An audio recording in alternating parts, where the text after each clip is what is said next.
C'est le contraire. Quand l'extérieur ne marche pas, ça veut dire que maintenant l'intérieur, il veut sortir. Il veut sortir comme le bébé. Quand il perce la poche des os et trucs et tout. Ça ne veut pas dire que ça ne va pas. Au contraire, ça va très bien. Parce qu'il va sortir. Il va passer dans un autre monde. Il ne va pas vivre dans un ventre toute sa vie. Il ne va pas vivre dans de l'eau toute sa vie. Il doit sortir, respirer, etc. Maintenant, chacun, il passe par ça. Et si les gens ils savaient ça, ils y croyaient, ils l'appliquaient, ils n'auraient aucun problème dans leur vie. Parce que quand ça va, Baruch Hashem, et quand ça ne va pas aussi, Baruch Hashem, qu'est-ce qu'il y a? Ça ne va pas, ça veut dire qu'on est en train de me détruire ma maison pour me construire une plus belle.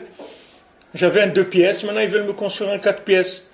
Ils veulent changer le carrelage, ils veulent changer les murs, ils veulent changer la peinture, ils veulent changer les lustres, ils veulent changer les meubles. C'est nifla. C'est extraordinaire.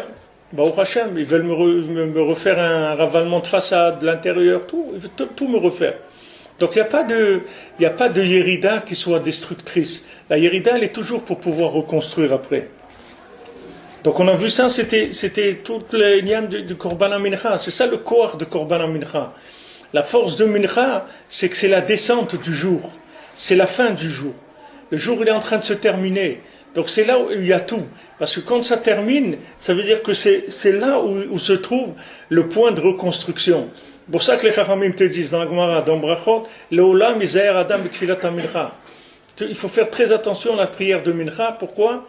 Parce que la prière de Mincha, elle porte en elle la reconstruction du nouveau jour. C'est-à-dire c'est ce jour qui est détruit, mais pas pour détruire. Et cette apparence-là, elle va changer. Ça va être une nouvelle apparence plus évidente le lendemain.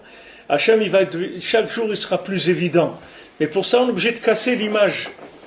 Parce que tu restes avec cette image-là, tu vas croire que c'est ça Hachem.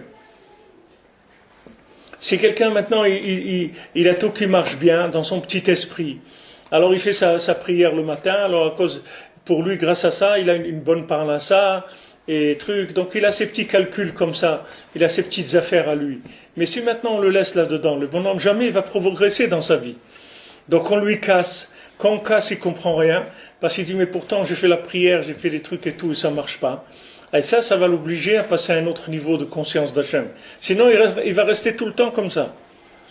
Et c'est difficile, c'est-à-dire il y a des gens ils veulent pas, les crises d'adolescence, les crises d'adultes, il y a des crises, les gens ils veulent pas passer à un niveau supérieur, ils veulent rester comme ils sont.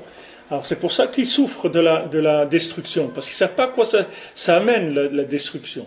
La destruction c'est pour une reconstruction extraordinaire.